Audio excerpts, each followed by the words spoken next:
9월 22일 월요일. 포크를 놓지 마세요. 미국 서부 지역의 교우들이 자주 찾는 한 수련회 장소에는 포크로 복음을 전하는 전설적인 조리장이 있었습니다. 40년 동안 시설을 찾는 성도들에게 맛있는 요리를 만들어주던 조리장은 무엇보다 디저트에 가장 공을 들였습니다. 식사가 끝나고 디저트가 나오기 직전에 조리장은 식당으로 나와 사람들을 주목시키고 다음과 같이 외쳤습니다. 여러분, 아직 포크를 내려놓지 마세요. 가장 맛있는 요리인 디저트가 아직 나오지 않았습니다. 우리에게 가장 큰 기쁨과 행복이 될 천국이 아직 오지 않은 것과 같이요. 세상을 살아가며 크고 작은 고난이 있을지라도 결국 마지막은 행복이 가득한 천국이 우리의 본향이라는 사실을 조리장은 요리를 통해 사람들에게 전하고 싶었습니다. 이 조리장의 이름은 전해지지 않지만 40년 동안 포크를 놓지 말라며 복음을 전한 조리장의 이야기만큼은 지금도 전설처럼 전해지고 있습니다. 조리장의 유언은 손에 포크를 쥔 채로 관에 넣어달라는 것이었습니다. 조리장이 준비한 디저트처럼 자신의 삶도 마침내 기쁨이 가득한 본향으로 떠난 것이라는 사실을 마지막까지 전하고 싶었기 때문입니다. 오늘의 말씀. 내 아버지 집에 거할 곳이 많도다. 그렇지 않으면 너희에게 일렀으리라. 내가 너희를 위하여 거처를 예비하러 가노니. 오늘의 만나. 이 땅의 삶은 천국을 향한 여정입니다. 영원한 본향을 바라보며 오늘도 소망 가운데 살아가십시오.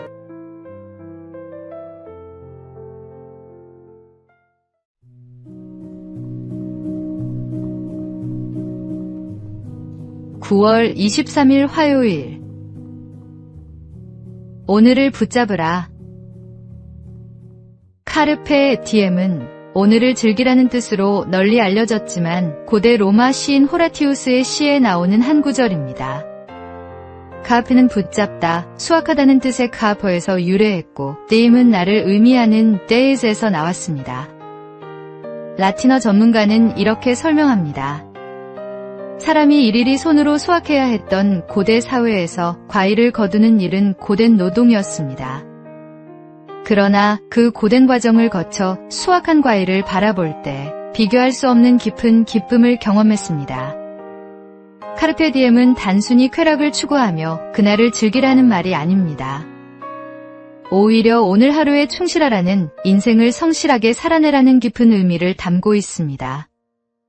성경은 세월을 아끼라고 말씀하십니다. 여기서 아낀다는 말은 단순히 시간을 절약한다는 뜻이 아니라 건져내다, 사들이다는 의미로 무엇인가를 얻기 위해 적극적으로 행동하고 선택하는 것을 의미합니다.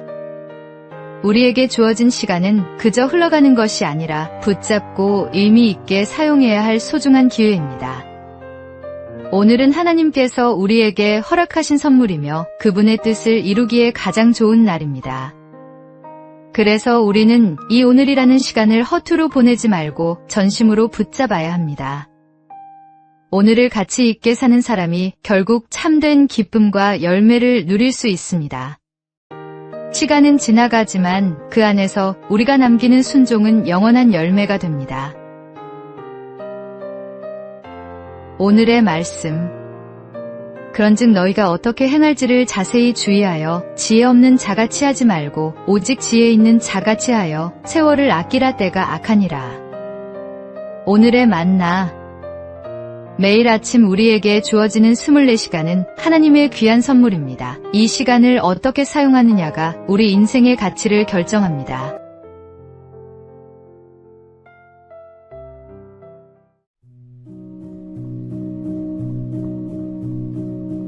(9월 24일) 수요일. 은혜에 익숙해지지 않도록.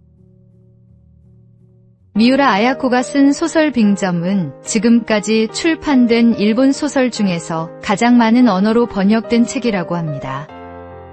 아야코는 폐결핵과 척추질환으로 13년 동안이나 병원에서 요양을 했습니다. 삶에 대한 미련도 꿈도 모두 잃어버린 아야코는 신실한 크리스천인 마에카와쇼의 헌신으로 주님을 만났고 그와의 결혼으로 인생의 희망을 찾을 수 있었습니다. 병약한 아야코의 모든 수발을 들고 소설가라는 꿈을 응원해준 남편의 헌신은 진정한 사랑이 아니고서는 감당할 수 없는 수고였습니다. 그러나 그런 남편의 사랑도 해가 지날수록 당연한 것으로 느껴졌고 때로는 실증이 났습니다. 남편의 사랑을 당연시 여기는 자신의 모습을 깨달은 아야코는 바로 회개했고 훗날 수필에 당시의 심정에 대해 다음과 같이 적었습니다. 병약한 나와 결혼해준 남편이 처음엔 무척이나 고마웠다. 그러나 결혼 생활에 익숙해지자 고마움은 사라지고 오히려 화를 내고 짜증을 내는 나의 모습이 드러났다. 익숙해진다는 것은 참으로 무서운 것이다. 하나님, 저를 구원해 주신 놀라운 은혜에도 익숙해지지 않도록 인도해 주세요. 은혜에 익숙해질 때 죄에 무뎌지고 회개를 잊게 됩니다. 십자가의 놀라운 은혜는 매주 매일 새로운 감격으로 우리 마음에 샘솟아야 합니다. 오늘의 말씀. 그러므로 우리는 긍휼하심을 받고 때를 따라 돕는 은혜를 얻기 위하여 은혜의 보좌 앞에 담대히 나아갈 것이니라. 오늘의 만나. 하나님의 은혜는 매일 새롭습니다. 익숙함에 속아 감사를 잃지 말고 날마다 새로운 마음으로 주님의 사랑을 누리십시오.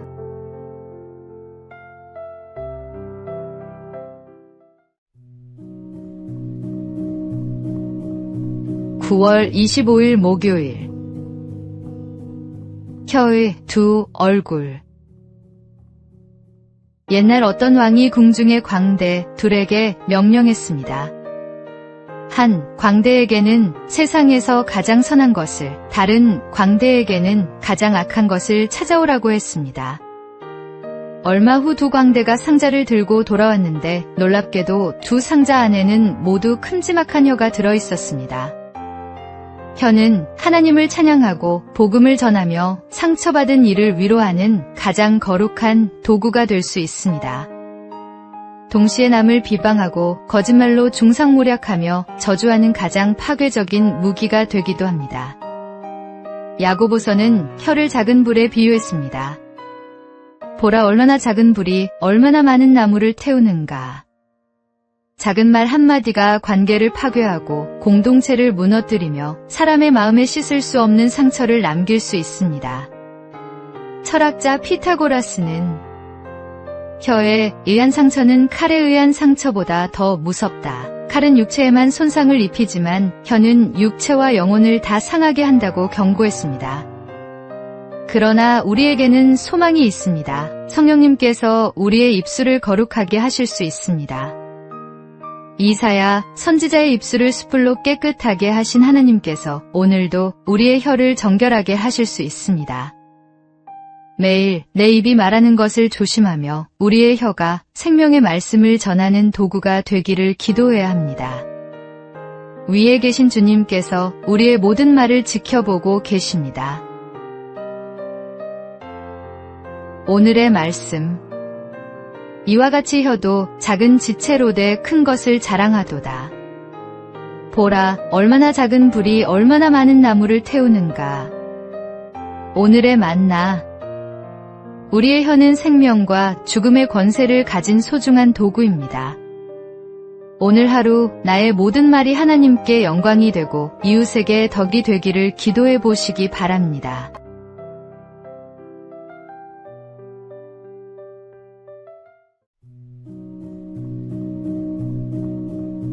(9월 26일) 금요일. 은혜의 물살을 따라. 필리핀 마닐라에는 팍상한 폭포라는 유명한 관광지가 있습니다.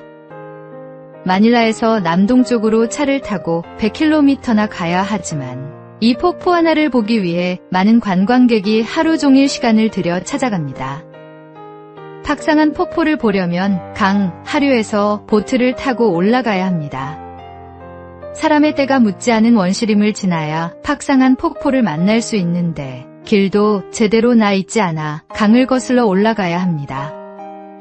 일반인이 노를 저어서는 도저히 나아갈 수 없기 때문에 보트 하나당 숙련된 사공 2명이 올라타 노를 젓습니다.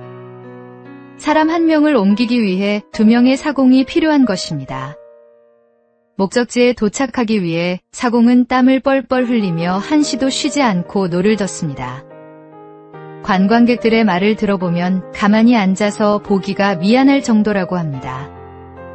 그러나 폭포를 감상하고 다시 마을로 내려갈 때는 거의 노를 젓지 않아도 된다고 합니다. 물살을 그대로 따라 내려가기 때문에 노를 젓지 않아도 올라갈 때 걸리는 시간보다 훨씬 더 빨리 도착하기 때문입니다. 신앙생활이 힘들게 느껴진다면 혹시 은혜의 물살을 거슬러 살고 있지 않은지 돌이켜 보십시오. 최고의 선장이신 주님께 우리 인생의 방향을 맡기고 은혜의 물살을 거스르지 말고 가만히 따라가십시오.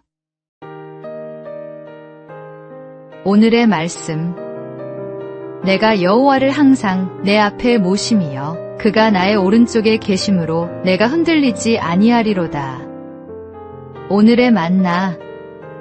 하나님의 인도하심을 따라 살 때 삶이 평안해집니다.